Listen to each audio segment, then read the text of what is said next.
Bonjour à tous. Dans ce nouvel épisode d'Homo Ludens, j'accueille Renaud Kemmelen. Il utilise les intelligences multiples comme une grille de lecture des élèves et des jeux. L'association des deux permet alors de développer une intelligence plus faible ou de s'appuyer sur une intelligence forte pour motiver l'élève. Bonne écoute. Bonjour Renaud Kemmelen. Tu es formateur, enseignant, ludopédagogue et co-auteur de l'ouvrage Motiver les enfants par le jeu, utiliser les intelligences multiples, paru fin 2018 aux éditions de Book. Qu'est-ce qui t'a amené dans ton parcours à t'intéresser aux jeux d'une part et aux intelligences multiples d'autre part ? Bonjour Mathieu, écoute, comme tu le sais, je suis entre autres enseignant et comme tous les enseignants, on est confronté à un public d'élèves qui est parfois en panne de motivation, en difficulté scolaire, voire en décrochage scolaire.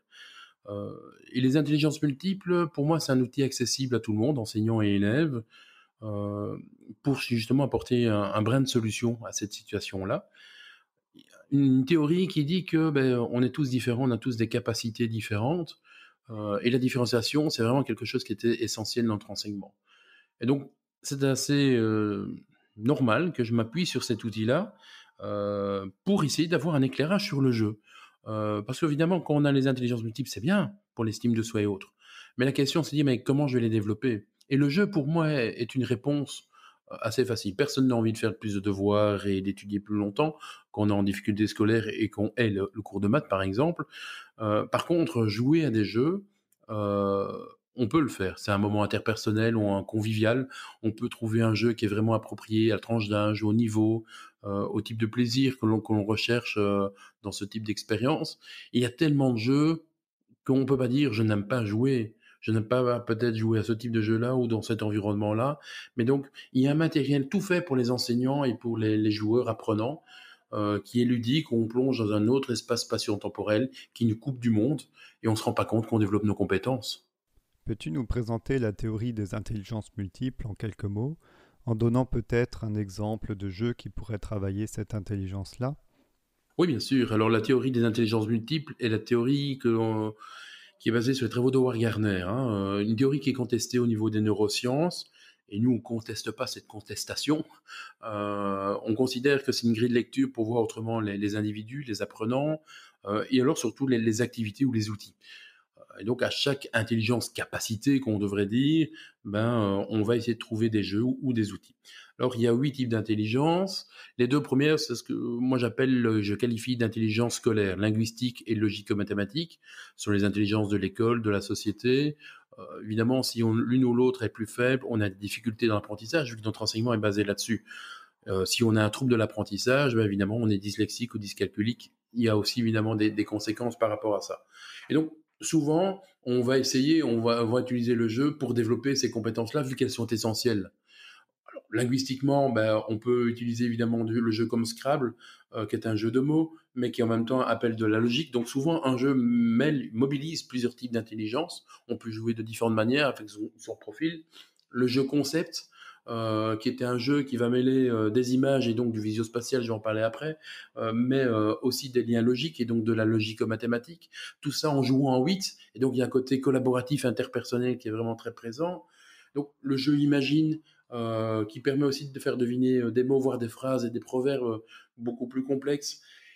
Il y a un nombre incalculable de jeux linguistiques qui vont du jeu vraiment familial au jeu éducatif, où on va travailler clairement la grammaire, la conjugaison, la construction de phrases, et même chose pour l'aspect logico-mathématique, où on va apprendre à additionner, à soustraire, à multiplier, à diviser, à jongler avec les unités de mesure. Et là, on a des éditeurs comme Cats Family, comme Octibule pour les opérations de base en mathématiques. Donc, on a des jeux spécifiques. C'est pas les jeux que tu joueras sans doute à la maison avec tes amis, mais peut-être avec des enfants, parce qu'ils en auront peut-être besoin et ils vont avoir un petit moment de plaisir. À côté de ces deux intelligences essentielles, tu as les intelligences que moi j'appelle d'action, intrapersonnelles et interpersonnelles. Alors par définition, les jeux sont interpersonnels. En tout cas, les jeux de société. Société dit bien un groupe de personnes en relation avec l'autre. Alors, ils sont plus ou moins interpersonnels. On peut jouer aux échecs par définition à deux. C'est pas pour ça qu'on va beaucoup parler. Le jeu va impliquer parfois un niveau de communication. mais ce qui correspond bien aussi au fait qu'on peut être introverti ou extraverti et avoir un rapport différent avec l'interpersonnel. Et donc c'est quand même quelque chose qui est essentiel, d'aller d'un jeu où on parle peu à un jeu où on est obligé d'improvisation, comme Barabistouille par exemple, qui est vraiment le summum du bavardage et de la communication, ou tout simplement un jeu coopératif où on est vraiment obligé de parler, de communiquer, de répéter à l'autre ce qu'il doit faire pour évidemment gagner contre le jeu. Les jeux intrapersonnels, ben, ils sont plus rares parce qu'on est dans du jeu interpersonnel, comme je le disais tantôt. Mais vivre des expériences, avoir le retour des autres, se tromper, permet d'avoir un regard sur soi, surtout si on débriefe à un moment, pour développer cette prise de conscience et qu'on adapte progressivement sa manière de jouer. Donc, jeux intrapersonnels, oui, tu vas avoir des jeux sur les émotions, on en retrouve quelques-uns. La ronde des émotions, par exemple, Feelings est un jeu sur les émotions aussi. Compatibility, qui est un jeu interpersonnel où on doit se plonger dans la tête de l'autre, mais en même temps on doit se situer. Caractère, le jeu pour personnes susceptibles s'abstenir, ben, est un jeu aussi qui est à la fois inter et intra. À côté de ces deux premières catégories, nous avons la catégorie des intelligences méthodologiques. On retrouve la visio-spatiale et l'intelligence kinesthésique. Au niveau de l'intelligence visio-spatiale, c'est une intelligence qui est très présente dans le monde du jeu, parce qu'on est souvent dans des cartes, dans des plateaux, un memory est visio-spatial. Tous les jeux abstraits où on a un plateau, où on doit se déplacer, on doit emprunter un certain parcours, on est dans du visio-spatial.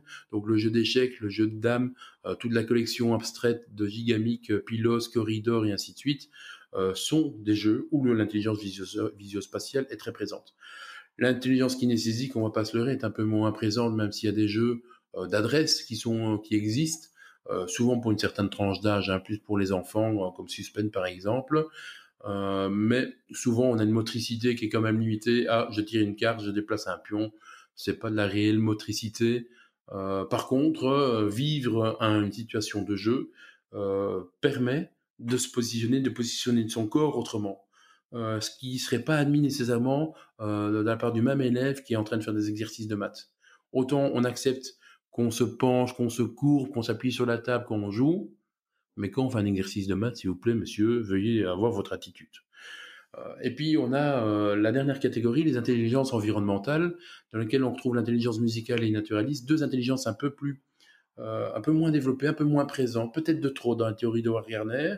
Mais quand on parle de musique, on parle évidemment de chant, on parle d'écouter, on parle de jouer d'un instrument. Bon, il y a très peu de jeux sur cette thématique-là. Rhythm and Bullet, par exemple, oui. Il y en a quelques-uns chez ABBA, mais souvent pour une tranche d'âge assez basse, ou alors des jeux purement de connaissances. Donc, ils ne développent pas tellement l'intelligence musicale. Surtout, le jeu va surtout développer l'aspect rythmique. Un jeu qui demande un rythme très poussé ou très lent va convenir ou non à un joueur. Mais un bon jeu, en règle générale, c'est un jeu qui correspond au niveau rythmique à une courbe de Gauss, avec un point culminant tout au-dessus. La tension, puis elle doit redescendre, sinon on va tous se taper dessus, comme le jeu Piratoons. Et puis, dans les jeux naturalistes, ben, c'est un peu à la mode. Hein, la protection de l'environnement fait que le monde du jeu s'y intéressait aussi. Donc, on retrouve évidemment des petits jeux liés à la nature pour les enfants, parce que les enfants, c'est la plage, c'est la campagne, c'est de découvrir leur environnement. Et donc, thématiquement, on en retrouve une série. Et puis, il y avait un gros vide pour les enfants et les adultes. Maintenant, voilà, ce vide est tout doucement comblé avec photosynthèse, par exemple, avec Hardline Animaux. Mais ce ne sont pas des jeux où nécessairement on apprend grand-chose. On découvre, on a un contact avec le sujet. Le jeu La Planète, qui est un jeu tout bon, je trouve, qui est kinesthésique aussi en même temps, parce qu'on joue avec le globe, etc. Alors oui, la thématique, c'est la nature, hein, c'est les milieux de vie, avec des animaux, etc. De là à se dire qu'on a appris quelque chose à la fin, ce sera un mensonge sans doute. Alors tu as parlé de bons jeux. Existe-t-il des jeux spécifiquement conçus pour exercer une intelligence en particulier, ou tu recommandes juste d'utiliser des jeux grand public? Alors évidemment, il y a des jeux qui, par leur mécanique, mobilisent plusieurs types d'intelligence. Il y a un nombre important. Je pense à Creativity ou à la collection Cranium.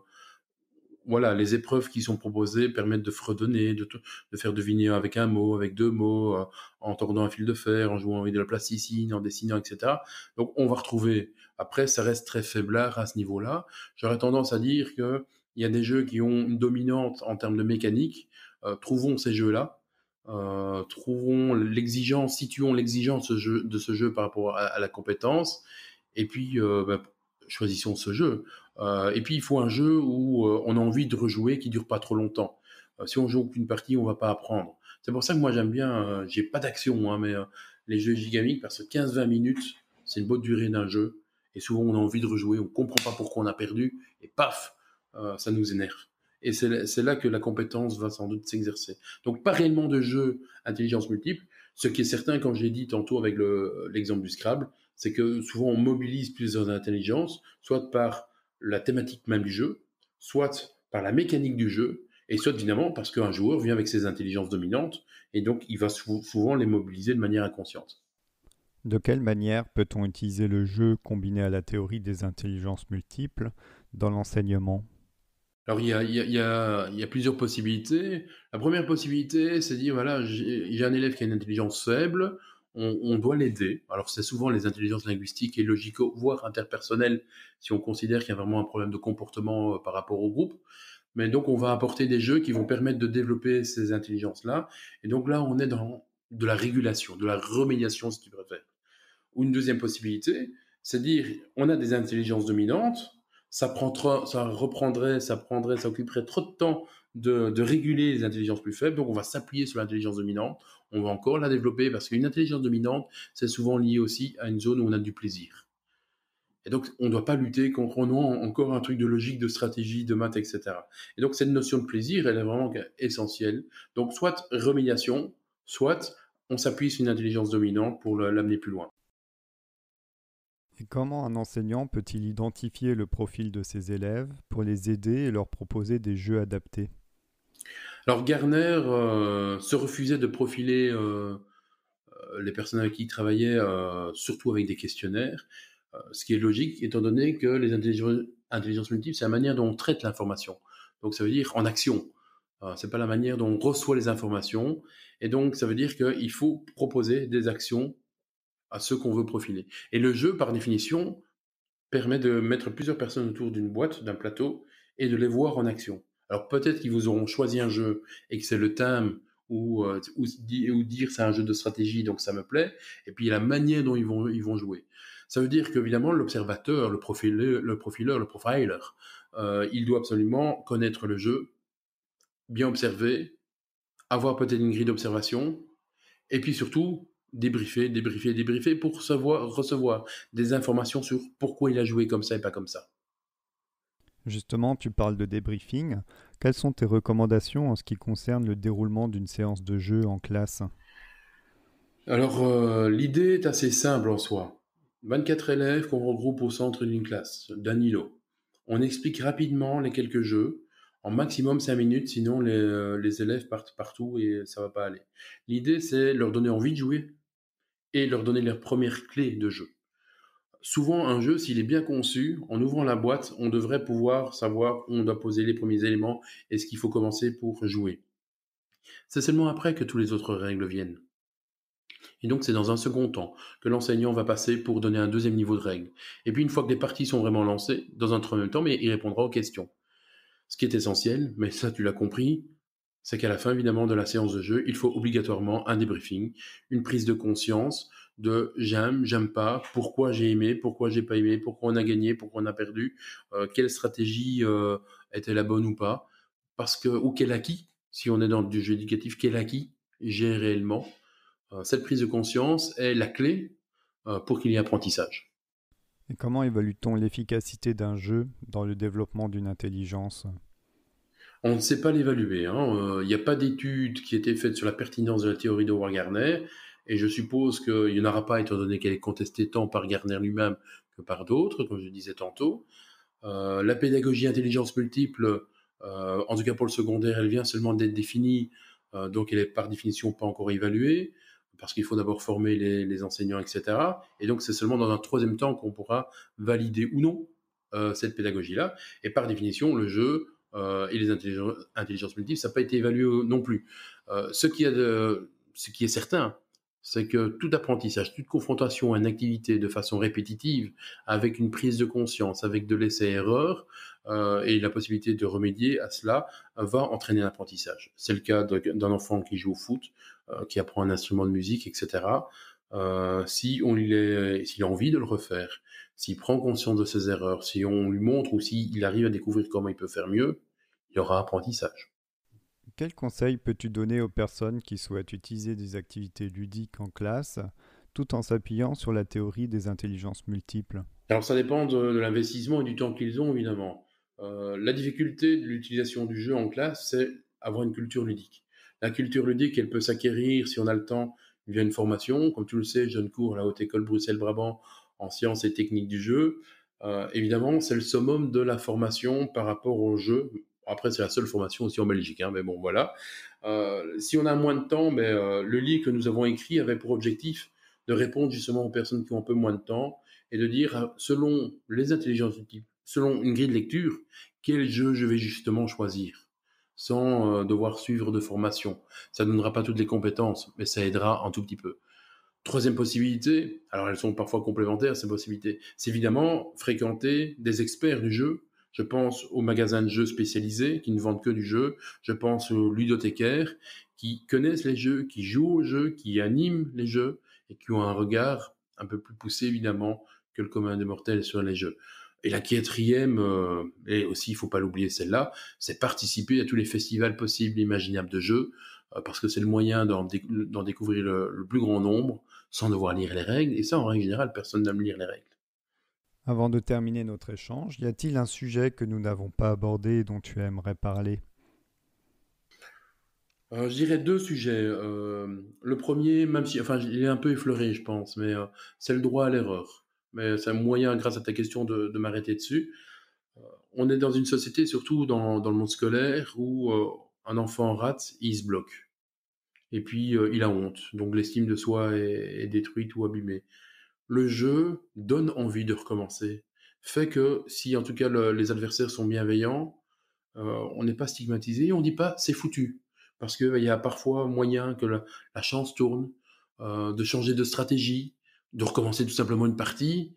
Il n'y a pas de jugement sur ah j'ai pas eu de chance. Alors c'est peut-être la mauvaise foi masculine ou féminine ou je ne sais pas. Mais en tout cas il y a un droit à l'erreur, un droit à l'expérience dans le jeu qu'il n'y a pas nécessairement dans un autre outil d'apprentissage. Et ça je pense que c'est une richesse du jeu intégré dans nos écoles. La deuxième chose c'est par rapport aux jeux éducatifs. Ils sont souvent décriés. Il n'y a pas longtemps que je suis parti en bataille par rapport à ces jeux éducatifs, parce que pour être honnête, je les décriais peut-être moi aussi. Alors oui, c'est pas les jeux qu'on jouerait avec nos amis, etc. Et voilà, sont des jeux de matière. Cats Family illustre bien ce concept-là. Mais en discutant avec justement le représentant de Cats Family, l'auteur, et, il m'a convaincu en maniant certaines boîtes de ces jeux, de jeux de cartes qui sont assez simples en soi, qui avaient une richesse et qui avaient un côté complexe. Parfois, je trouvais ça un peu neuneux, pour être honnête, au départ, mais qui avait un côté complexe. Il m'a mis en difficulté sur un jeu qu'on pourrait dire pour l'enseignement primaire, j'ai un peu honte. Euh, et j'avais envie de rejouer, j'avais envie de comprendre, j'avais envie d'essayer. Et j'ai dû me résoudre à changer un peu mon regard sur les jeux éducatifs. Les jeux éducatifs euh, peuvent apporter du plaisir, peuvent apporter un challenge, surtout s'il y a interaction et qu'on oublie un moment où on est. Et c'est le but du jeu, c'est oublier où on est. Pour finir, j'ai l'habitude de poser deux questions. La première, c'est y a-t-il un jeu qui t'a particulièrement plu et que tu souhaites nous recommander?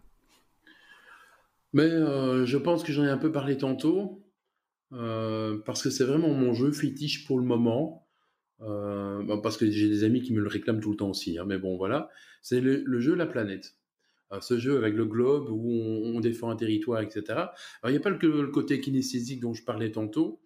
Il y a le côté aussi, on peut prendre le globe de l'autre et regarder un peu où il en est et peut-être quel territoire il est en train de défendre, quelle est sa stratégie. Et moi, je joue avec, entre autres, un ami qui est très stratégique, beaucoup plus que moi. Et donc, il demandait de voir les globes tout le temps. Et puis, j'ai décidé de faire preuve de mimétisme et d'avoir le même démarche, le même comportement que lui. Et là, ça l'a énervé et il a perdu. Et je me suis dit, tiens, Ce jeu avait un thème intéressant, un matériel intéressant. Il y avait plusieurs possibilités de stratégie pour gagner des points et c'est pas parce qu'on a une mission qu'on doit absolument aller dans cette démarche-là. Et puis j'ai trouvé une stratégie interpersonnelle par rapport à ce jeu tout à fait intéressante. Et c'est un beau jeu, vraiment un beau jeu. Et ma deuxième question, c'est connais-tu une personne qui utilise le jeu dans son activité professionnelle et dont tu aimerais entendre le témoignage dans un prochain épisode? J'aurais envie d'entendre Catherine Pirard, qui est une responsable de ludothèque à Waterval-Boisfort, à Bruxelles. Et ça, la ludothèque, enfin c'est ludothèque parce qu'il y en a deux, elles accueillent énormément d'orthophonistes, de logopèdes, et donc elle a des jeux qui sont spécifiques pour eux et elle a un regard précis par rapport à eux. Et donc évidemment dans le domaine qui est le mien, qui est la ludopédagogie, elle a une casquette en plus, elle a un regard en plus qui moi m'intéresse. Pour finir, si on souhaite en savoir plus sur toi, les services que tu proposes ou la date de sortie de tes prochains livres, où peut-on s'informer? Alors, on peut s'informer de différentes manières, hein. J'ai un site d'entreprise qui est kmim.eu, qui est en lien avec mes autres sites, donc celui qui s'appelle intelligence-multiple.org, et qui va être en lien avec un nouveau site sur le jeu qui devrait arriver fin novembre, dont l'adresse ce sera ludopédagogie.com. Et donc, toutes les informations sont toujours indiquées sur tous mes sites. Alors, au niveau des livres, j'en ai un qui est ressorti après, c'est seulement celui sur le jeu, La Ligue des Talents, enseigné avec les intelligences multiples en secondaire, et qui explique comment justement intégrer le jeu dans une pédagogie, dans un enseignement. Donc, il y a une des facettes qui est vraiment présente. Il est vraiment complémentaire à l'autre. Et puis, il y en a un qui sort normalement en mars sur la classe flexible chez Debout Supérieur. Super, merci beaucoup Renaud Camelan. Merci à toi, à bientôt. Merci d'avoir écouté jusqu'au bout. N'oubliez pas de vous abonner et de parler du podcast autour de vous. À très bientôt.